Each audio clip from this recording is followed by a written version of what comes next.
आज हम बात करेंगे युवा प्रधानमंत्री राजीव गांधी के जीवन के कई पहलुओं पर और आप देख रहे हैं हमारी खास प्रस्तुति संचार क्रांति के जनक। देश में 40 साल के सबसे युवा प्रधानमंत्री की चर्चा हो तो एक ही नाम जुबान पर आता है, राजीव गांधी। वो राजीव गांधी जो देश में आईटी के जनक कहलाए, 21वीं सदी के भारत का निर्माण करना जिनका सपना रहा। तो देखते हैं हिंदुस्तान में कैसे आई संचार क्रांति।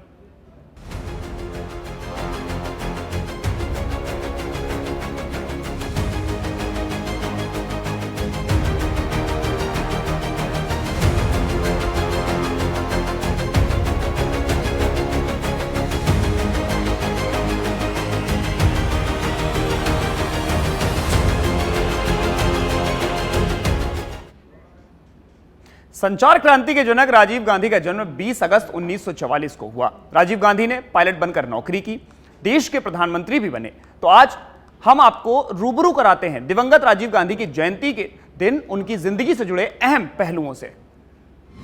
20 अगस्त 1944 को जन्मे राजीव गांधी, पायलट बनकर नौकरी भी की राजीव ने, देश के प्रधानमंत्री भी बने राजीव गांधी। उनकी जिंदगी से जुड़े कई पहलू हैं खास। 20 अगस्त को मनाते हैं सद्भावना दिवस। समाधि स्थल वीर भूमि पर नमन श्रद्धांजलि।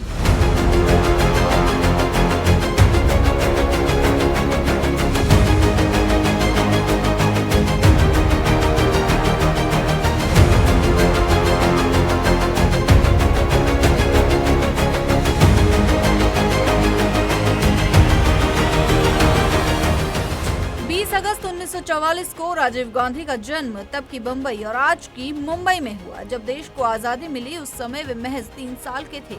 मां इंदिरा गांधी और पिता फिरोज गांधी के साथ नाना पंडित जवाहरलाल नेहरू राजीव के जन्म से बेहद खुश थे। नाना पंडित जवाहरलाल नेहरू भी देश के प्रथम प्रधानमंत्री थे। साथ ही उनके पिता फिरोज गांधी भी सांसद थे। राजीव गांधी ने दून स्कूल से पढ़ाई की। उनका बचपन नाना के साथ नई दिल्ली के तीन मूर्ति हाउस में बीता। शुरुआत में उन्हें पढ़ने के लिए देहरादून के वेलहम स्कूल भेजा गया, लेकिन जल्द ही यहां से उन्हें आवासीय दून स्कूल में भेज दिया गया। उनके छोटे भाई संजय गांधी को भी इस स्कूल में पढ़ने के लिए भेजा गया था। स्कूली पढ़ाई पूरी करने के बाद राजीव गांधी लंदन के कैम्ब्रिज यूनिवर्सिटी के ट्रिनिटी कॉलेज गए, लेकिन यहाँ उनका मन नहीं लगा। इसके बाद वे इंपीरियल कॉलेज गए, जहाँ से उन्होंने मैकेनिकल इंजीनियरिंग की पढ़ाई की। कैम्ब्रिज के दौरान ही उनकी मुलाकात इटली की रहने वाली सोनिया मैनो से हुई, जो वहाँ अंग्रेजी की पढ़ाई कर रही थी। इसके बाद राजीव और सोनिया ने 1968 में नई दिल्ली में शादी कर ली। भारत रत्न और देश के प्रधानमंत्री बने राजीव गांधी को राजनीति में आने में कोई रुचि नहीं थी, उनकी संगीत में रुचि थी।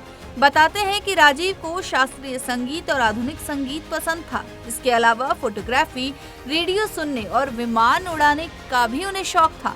उन्होंने दिल्ली फ्लाइंग क्लब की प्रवेश परीक्षा पास कर वाणिज्यिक पायलट का लाइसेंस भी लिया। इसके बाद वे तब के इंडियन एयरलाइंस में पायलट भी बने।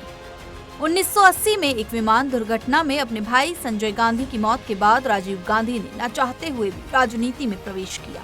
उन्होंने भाई की सीट अमेठी पर हुए संसदीय उपचुनाव में जीत हासिल की और फिर राजीव गांधी सांसद बने। इस बीच वो दिन आया जिसे कोई नहीं भूल सकता। दरअसल 31 अक्टूबर 1984 को उनकी मां इंदिरा गांधी की हत्या हुई। तब राजीव सब कुछ छोड़कर राजनीति में आ गए। वे कांग्रेस अध्यक्ष और फिर देश के प्रधानमंत्री बने। हर साल राजीव गांधी का जन्मदिन सद्भावना दिवस के रूप में मनाया जाता है। राजीव गांधी की समाधि स्थल वीर भूमि पर परिवार, करीबी मित्र, रिश्तेदार और कांग्रेस नेता और उनके चाहने वाले लोग नमन करके श्रद्धांजलि देते हैं। ब्यूरो रिपोर्ट, सच बेधड़क। राजीव गांधी सबसे युवा और केवल 40 साल में देश के प्रधानमंत्री बने। खास बात यह भी है कि उनकी माता इंदिरा गांधी ने 48 साल की उम्र में देश की बागडोर संभाली, यानी मां और बेटे में प्रधानमंत्री बनने की उम्र का फासला 8 साल रहा। राजीव प्रधानमंत्री तो बने तो देश और दुनिया में हिंदुस्तान का गौरव भी बढ़ा। राजीव गांधी भारत के सबसे युवा प्रधानमंत्री। महज 40 साल की उम्र में राजीव गांधी बने प्रधानमंत्री। इंदिरा गांधी 1966 में पहली बार बनी थी प्रधानमंत्री। उस समय इंदिरा गांधी की उम्र थी 48 साल। माँ बेटे में पीएम बनने की उम्र का फासला रहा 8 साल।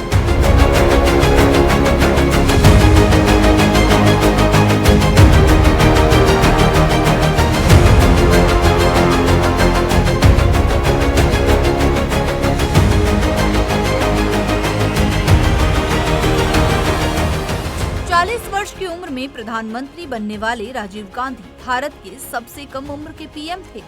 संभवतः दुनिया के उन युवा राजनेताओं में से एक हैं जिन्होंने सरकार का नेतृत्व किया है। इंदिरा गांधी 1966 में पहली बार प्रधानमंत्री बनी थी, तब वह उनसे उम्र में 8 साल बड़ी थी। उनके नाना पंडित जवाहरलाल नेहरू 58 वर्ष के थे जब उन्होंने स्वतंत्र भारत के प्रथम प्रधानमंत्री के रूप में 17 साल की लंबी पारी की। देश में पीढ़ीगत बदलाव के अग्रदूत राजीव गांधी को देश के इतिहास में सबसे बड़ा जनादेश मिला। अपनी मां की हत्या के शोक से उबरने के बाद उन्होंने लोकसभा के लिए चुनाव कराने का आदेश दिया। उस चुनाव में कांग्रेस को पिछले 7 चुनावों की तुलना में लोकप्रिय वोट अधिक अनुपात में मिले। तब पार्टी ने 508 में से रिकॉर्ड 401 सीटें हासिल की। करोड़ों भारतीयों के नेता के रूप में उनकी शानदार शुरुआत किसी भी परिस्थिति में उल्लेखनीय मानी जाती है। यह इसलिए भी अद्भुत है क्योंकि वे उस राजनीतिक परिवार से संबंधित थे जिनकी 4 पीढ़ियों ने स्वतंत्रता संग्राम के दौरान और उसके बाद भारत की सेवा की थी। इसके बावजूद राजीव गांधी राजनीति में अपने प्रवेश को लेकर इच्छा नहीं रखते थे। उन्होंने राजनीति में देर से प्रवेश किया। 1980 में एक विमान दुर्घटना में उनके भाई संजय गांधी की मौत ने सारी परिस्थितियां बदल दी। उन पर राजनीति में प्रवेश करने के साथ ही मां को राजनीतिक कार्यों में सहयोग करने का दबाव बन गया। फिर कई आंतरिक एवं बाहरी चुनौतियां भी सामने आई। पहले उन्होंने इन दबावों का विरोध भी किया, लेकिन बाद में वे उनके दिए गए तर्क से सहमत हो गए। उन्होंने अपने भाई के निधन के कारण खाली हुए उत्तर प्रदेश के अमेठी संसद क्षेत्र का उपचुनाव लड़ा और राजीव गांधी जीत भी गए। नवंबर 1982 में जब भारत ने एशियाई खेलों की मेजबानी की तो स्टेडियम के निर्माण एवं अन्य बुनियादी सुविधाएं उपलब्ध कराने को लेकर सालों पहले किए गए वादे पूरे किए। राजीव गांधी को यह जिम्मेदारी मिली। उन्होंने दक्षता और निर्बाध समन्वय का प्रदर्शन करके चुनौतीपूर्ण कार्य को भी किया। कांग्रेस के महासचिव के रूप में तन्मयता से काम करके पार्टी संगठन को व्यवस्थित और सक्रिय किया। उनके सामने आगे इससे भी अधिक मुश्किल परिस्थितियां आने वाली थी, जिसमें उनके व्यक्तित्व का टेस्ट होना था। राजीव गांधी से ज्यादा दुखद एवं कष्टकर परिस्थिति में कोई सत्ता में क्या आ सकता है, जब 31 अक्टूबर 1984 को अपनी मां की क्रूर हत्या के बाद वे कांग्रेस अध्यक्ष के साथ ही देश के प्रधानमंत्री बने। व्यक्तिगत रूप से दुखी होने के बाद भी राजीव गांधी ने संतुलन, मर्यादा और संयम से राष्ट्रीय जिम्मेदारी का अच्छे से निर्वाह किया। महीने भर के लंबे चुनाव अभियान में राजीव गांधी ने पृथ्वी की परिधि के 1.5 गुना के बराबर दूरी की यात्रा की और देश के लगभग सभी भागों में जाकर 250 से अधिक सभाएं की। इस दौरान राजीव ने देश के लाखों लोगों से मुलाकात की। स्वभाव से गंभीर लेकिन आधुनिक सोच एवं निर्णय लेने की अद्भुत क्षमता वाले राजीव गांधी देश को दुनिया की उच्च तकनीकों से पूर्ण करने की मंशा रखते थे। वे बार बार कहते थे कि भारत की एकता को बनाए रखने के उद्देश्य के अलावा उनके अन्य प्रमुख उद्देश्यों में से एक है 21वीं सदी के भारत का निर्माण करना। ब्यूरो रिपोर्ट, सच बेधड़क, जयपुर। भारत में संचार क्रांति राजीव गांधी की देन है। इससे हिंदुस्तान ने संचार और कंप्यूटर के क्षेत्रों में आशा के अनुरूप कामयाबी हासिल की। युवा प्रधानमंत्री ने 18 साल के युवाओं को वोट देने का अधिकार दिया तो महिलाओं को 33% आरक्षण देने का एक बड़ा फैसला लिया। भारत में सूचना क्रांति के जनक राजीव गांधी। भारत रत्न राजीव गांधी सूचना प्रौद्योगिकी के प्रणेता। देश में कंप्यूटराइजेशन, टेलीकम्युनिकेशन क्रांति का श्रेय राजीव गांधी को। महिलाओं को 33% आरक्षण दिलवाने का किया काम।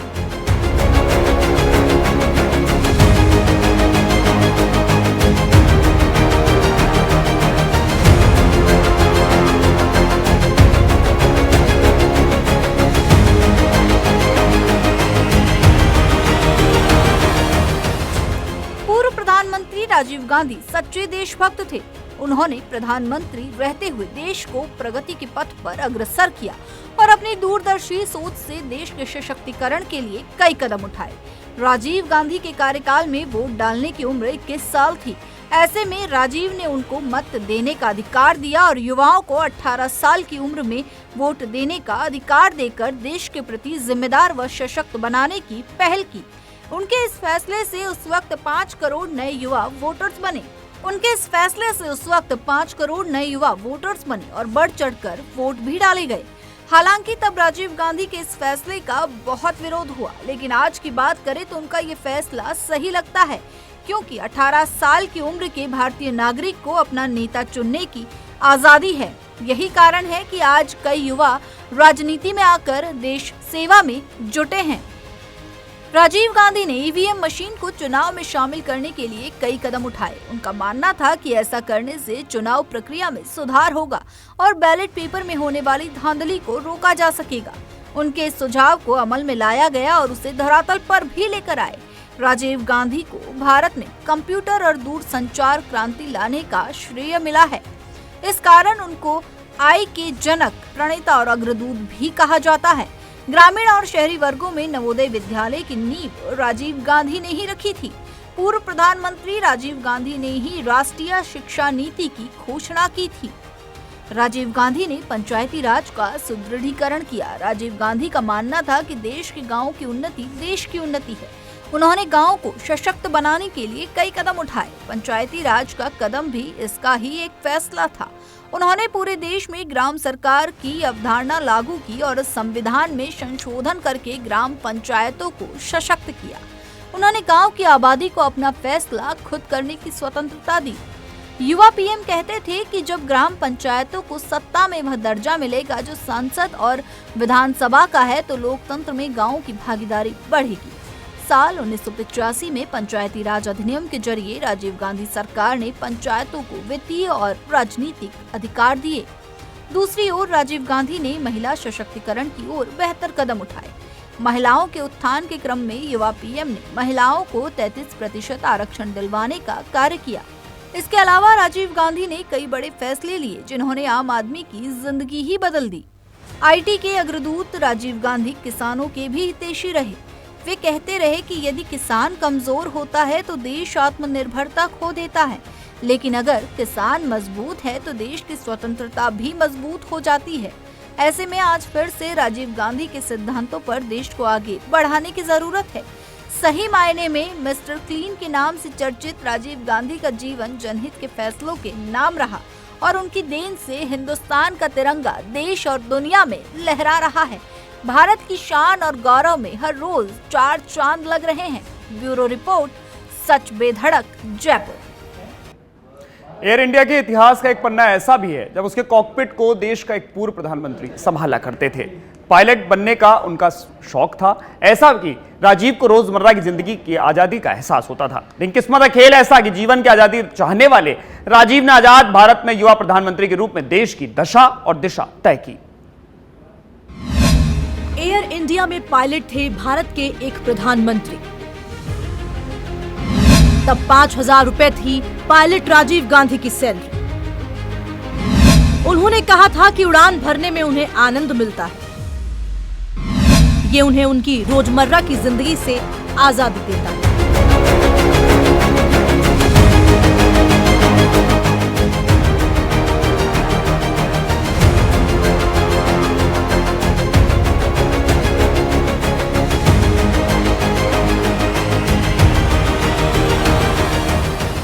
देश के भारत रत्न और पूर्व पीएम राजीव गांधी राजनीति में आए तो इससे पहले जब उनसे कहा गया कि आप पायलट की नौकरी छोड़ दो, तो उनकी मां इंदिरा गांधी ने कहा कि इस सैलरी के बिना घर कैसे चलेगा।